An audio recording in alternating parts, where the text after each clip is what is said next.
सबसे पहले अपने शिव गुरु के चरणों में प्रणाम करती हूँ। आदि शक्ति माँ भवानी की चरणों में प्रणाम करती हूँ। साहब श्री हरिंद्रानंद उनकी धर्मपत्नी नीलम दीदी अनंत की चरणों में प्रणाम करती हूँ। समस्त गुरु भाई बहनों की चरणों में प्रणाम करती हूँ। मेरा प्रणाम अपने अपने चरणों में स्वीकार करें। मैं एक छोटी सी कथा लेकर आई हूँ। मेरी कथा अच्छी लगी तो वीडियो को लाइक करें, चैनल को सब्सक्राइब करें, कमेंट बॉक्स में हर हर महादेव लिखें। महादेव के नाम लिखने से बोलने से घर में जो भी संकट विपदा आती वो टल जाती। इसीलिए महादेव के नाम लिखे और बोले। चलती हूँ छोटी सी कथा की ओर। एक समय की बात है। गांव के 5 कोस दूर में एक नदी थी। नदी के किनारे एक पंडित जी रहते थे। पंडित जी का कोई नहीं था। पंडित जी अकेले थे। पंडित जी पूजा पाठ करवाते थे और कथा सुनाते, हवन करवाते। जो भी दान दक्षिणा मिलता था पंडित जी उसी से अपना पेट भरते, अपना गुजारा करते। पंडित जी का स्वभाव बहुत अच्छा था। बिना स्वार्थ का, बिना लालच का पूजा पाठ करवाते थे। यहाँ तक कि कोई भी दान दक्षिणा भी नहीं देता तो पंडित जी खुशी खुशी उसका पूजा पाठ करवा देते थे। पंडित जी अपने मन में हमेशा सोचते रहते थे, मेरा कोई नहीं है, मेरा कोई सहारा नहीं है, बुढ़ापा का सहारा नहीं है। कौन बनेगा मेरा बुढ़ापा का सहारा। पंडित जी का धीरे धीरे शरीर भी साथ छोड़ रहा था। धीरे धीरे बूढ़े होते जा रहे थे। पहले जितना पूजा पाठ नहीं करवाते। अपने मन में हमेशा यही बात सोचते रहते थे। एक दिन पंडित जी सोचे, क्यों नहीं दूसरे गांव में जाऊं, दूसरे गांव में भी पूजा पाठ करवाएंगे। पंडित जी अपने मन में सोचकर दूसरे गांव की ओर चले गए। दूसरे गांव में गए तो एक बुढ़िया माँ मिली। बुढ़िया माँ कहने लगी, पंडित जी आप कहाँ जा रहे हैं। पंडित जी कहने लगे, मैं पूजा पाठ करवाता हूँ, हवन करवाता हूँ, कथा सुनाता हूँ। इस गांव में भी पूजा पाठ करवाने आया हूँ। बुढ़िया माँ कहने लगी, मुझे भी पूजा पाठ करवाना है, क्या पूजा पाठ करवा दोगे। पंडित जी कहने लगे, हाँ हाँ बूढ़ी माँ, मैं पूजा पाठ तो करवाने आया हूँ। बुढ़िया माँ कहने लगी, देखो पंडित जी, मेरे पास देने के लिए कोई दक्षिणा नहीं है, मैं बहुत गरीब बुढ़िया हूँ। पंडित जी कहने लगे, बूढ़ी माँ आप चिंता मत करो, चलो मैं पूजा पाठ करवा देता हूँ। मुझे दक्षिणा नहीं चाहिए, बस आप अपना आशीर्वाद दे देना, आशीर्वाद मेरे लिए बहुत है। बुढ़िया अपने घर लेकर गई, पूजा पाठ करवाई। अब बुढ़िया सोचने लगी, पूजा पाठ ऐसे नहीं करवाते हैं, बिना दान दक्षिणा का शुभ नहीं होता है। बुढ़िया के मन में ख्याल आया, क्यों नहीं जो चावल रखी हूँ उसमें से निकाल कर 4 दाना दे देती हूँ। अपने घर से 4 चावल का दाना लाई और उस पंडित जी को दे दी और पंडित जी को बोली, पंडित जी मेरे पास देने के लिए दक्षिणा में यही है और मेरे पास कुछ नहीं है। पंडित जी वो चावल का दाना अपने झोली में रख लिए और खुशी खुशी अपने घर चले गए। वो चावल की दाना बहुत सुंदर थी, चमक अलग थी, देखने में बहुत अच्छी लग रही थी। वो पंडित जी वो चावल बना कर नहीं खाए, एक लाल कपड़ा में बांध कर बक्से में रख दिए। पंडित जी धीरे धीरे बहुत बूढ़े हो गए। अब ना पूजा पाठ करवाते थे, ना दान दक्षिणा मिलता था कि पंडित जी के गुजारा हो सके, पेट भर सके। अब कोई भी दान दक्षिणा नहीं देता। अपने मन में सोचने लगे, अब तो मैं पूजा पाठ भी नहीं करवाता हूँ, अब दान दक्षिणा भी नहीं मिलता, और जो भी मेरे झोपड़ी में आटा चावल था खत्म हो गया। अब मैं क्या खाऊं, कहाँ जाऊं।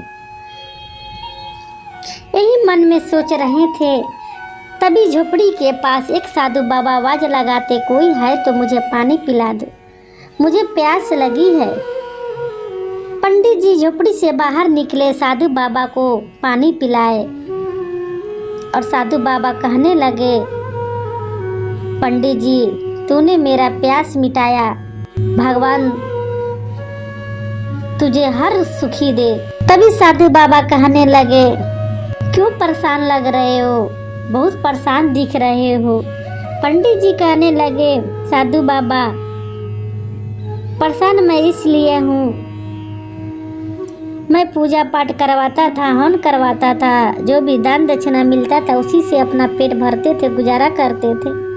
अब मेरा शरीर साथ नहीं दे रहा है, मैं बहुत बूढ़ा हो गए, पूजा पाठ भी नहीं करवा सकते, अब दान दक्षिणा भी नहीं मिलता, जो भी आटा चावल था खत्म हो गया। तभी साधु बाबा कहने लगे, तुम इतने दिन से पूजा पाठ करवाते हो, क्या आगे के जिंदगी के लिए कुछ नहीं रखे हो?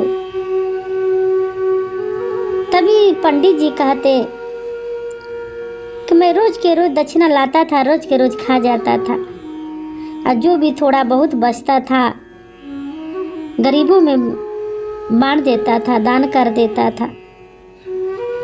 मैं आगे के जिंदगी के लिए मैं कुछ नहीं रखा हूँ। तभी साधु बाबा कहने लगे, याद करो, क्या पता थोड़ा बहुत रखे होंगे, याद करो, क्या पता थोड़ा बहुत रखे होंगे। पंडित जी को याद आई कि बूढ़ी माँ मुझे चावल दी थी, चावल के 4 दाना दी थी, वो बक्से में लाल कपड़े में बांध कर रखा हूँ। वो दौड़ते हुए झोपड़ी के अंदर गए, बक्से खोले तो देख रहे पूरी बक्सा में हीरा मोती सोना चांदी से भरा हुआ है। पंडित जी देखने लगे, देखते रह गए। तभी बाहर से साधु बाबा आवाज लगाए, पंडित जी क्या हुआ? पंडित जी दौड़ते हुए आए और साधु बाबा से सारा बात बताने लगे कि मैं एक दूसरे गांव में पूजा पाठ करवाने गया था, एक बूढ़ी माँ मिली थी। बूढ़ी माँ कहने लगी, पूजा पाठ करवा दो। मैं पूजा पाठ करवाया तो बूढ़ी माँ बोली, मेरे पास देने के लिए कोई दक्षिणा नहीं है। तो मैं बूढ़ी माँ से बोला, बूढ़ी माँ आप मुझे आशीर्वाद दे दो, मेरे लिए वही बहुत है। फिर भी बूढ़ी माँ नहीं मानी, अपने घर से चावल के 4 दाना दी और बोली, मेरे पास दक्षिणा में देने के लिए यही है, इसके अलावा कुछ नहीं है। 4 दाना चावल लेकर अपने घर आ गया। ये चावल बहुत अच्छी थी, सुंदर देखने में लग रही थी, इसे लाल कपड़ा में बांधकर बक्से में रख दिया। वही चावल आज हीरे मोती से मेरे बक्सा भर गया। साधु बाबा मुस्कुरा कर कहने लगे, ये तेरा अच्छाई का फल मिला है। तुम जो भी कार्य करता था, पूजा पाठ करता था, बिना स्वार्थ का, बिना लालच का करता था, और गरीब दुखियारी के पास दान दक्षिणा देने के लिए नहीं होता था, फिर भी तुम वो लोग को पूजा करवाता था, दान दक्षिणा भी नहीं लेता था, सच्चे भाव हृदय से पूजा पाठ करवाया। जो भी दान दक्षिणा मिलता था उसमें से गरीबों को भी मदद करता था। आज भोलेनाथ ने शुद्ध ब्याज जोड़कर सब लौटा दिए।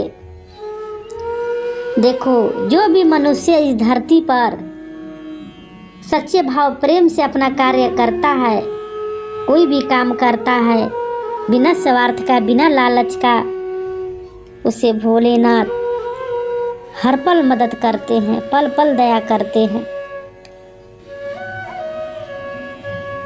तेरा भी अच्छाई का फल मिला है, अच्छा कर्मों का फल मिला है। इतना बात कहकर साधु बाबा वहाँ से चले गए और पंडित जी बुढ़िया को धन्यवाद देने लगे। बूढ़ी माँ, वो कोई बूढ़ी माँ नहीं हो सकती, ये जरूर साक्षात मेरी माता पार्वती है। पंडित जी दौड़ते हुए शिव जी के मंदिर में गए और चरणों में लेटकर रोने लगे, कहने लगे, भोलेनाथ माता पार्वती, मुझे धन नहीं चाहिए, मुझे धन नहीं चाहिए, मेरे आगे पीछे कोई खाने वाला नहीं है, मैं धन क्या करूँगा, बस एक कोई सहारा मिल जाता बुढ़ापा को, यही मेरे लिए बहुत है। हे भोलेनाथ, आपने धन क्यों दिए, साक्षात दर्शन दे देते तो मेरा जीवन धन्य हो जाता, मेरा दिल तार तार हो जाता। भोलेनाथ माता पार्वती उसी समय साक्षात पंडित जी को दर्शन दिए और भोलेनाथ कहने लगे, पंडित जी, ये तुझे धन तेरे लिए नहीं है,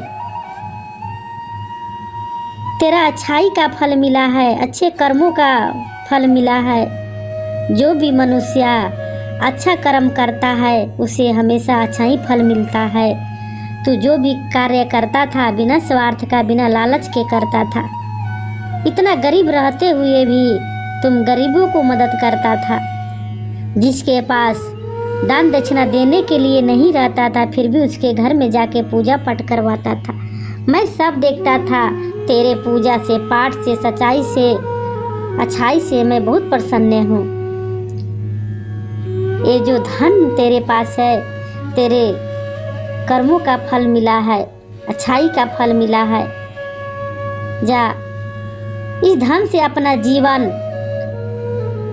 व्यतीत करना, जिंदगी अच्छे से गुजारना और गरीबों में दान करना, जरूरतमंदों को पूरा करना। ये धन कभी कमी नहीं होगा, तेरा बक्सा हमेशा भरा हुआ रहेगा। पंडित जी भोलेनाथ के चरणों में गिरकर कहने लगे, हे भोलेनाथ, आपको बहुत बहुत धन्यवाद दे रहा हूँ। मेरे जीवन में सहारा बनने के लिए बहुत बहुत धन्यवाद दे रहा हूँ।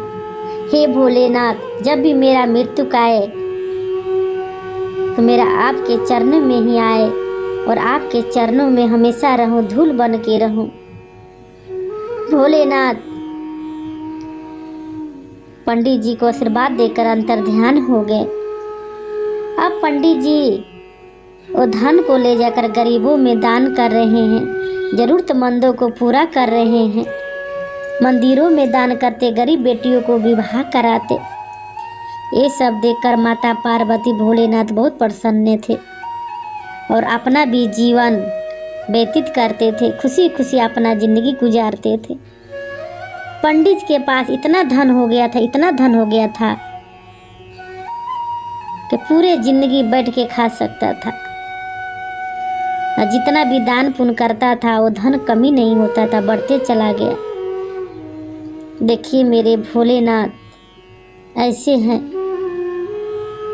जिसका कोई नहीं होता है उसका भगवान होते हैं। भगवान सहारा बनते हैं, लाठी बनते हैं। पंडित जी का कोई नहीं था। पंडित जी हमेशा सोचते रहता था कि मेरा कोई नहीं है, कौन बनेगा बुढ़ापा के सहारा। देखिए आज मेरे भोलेनाथ इतना सारा धन दिए कि पूरा जिंदगी खा सकता है, तभी कम भी नहीं पड़ेगा।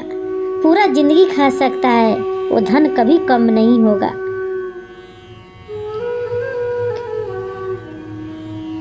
तो देखिए वो पंडित जी अच्छा कर्म करते थे, एक अच्छाई कहाँ से कहाँ लेकर गई। तो हम और आप जो भी कार्य करें सच्चे भाव प्रेम से करें, बिना स्वार्थ का, बिना लालच का करें। जब हम बिना स्वार्थ का, बिना लालच के करते हैं और गरीबों को मदद करते हैं तो मेरे भोलेनाथ माता पार्वती बहुत प्रसन्न होते हैं। तो आइए भगवान शिव को अपना गुरु बनाए, अपना जीवन धन्य बनाए, अपना जीवन सफल बनाए। मेरे महादेव मेरे गुरु भव से पार लगा देंगे। इस धरती पर मेरे भोलेनाथ जैसे, मेरे शिव जैसे कोई गुरु नहीं है। आइए भगवान शिव को अपना गुरु बनाए, अपना जीवन धन्य बनाए, अपना जीवन सफल बनाए। मेरे महादेव मेरे गुरु भव से पार लगा देंगे। मैं अपनी कथा इसे समाप्त करती हूँ। मेरी कथा अच्छी लगी तो वीडियो को लाइक करें, चैनल को सब्सक्राइब करें। फिर मिलूंगी अगले वीडियो में। नमः शिवाय, नमः शिवाय, नमः शिवाय।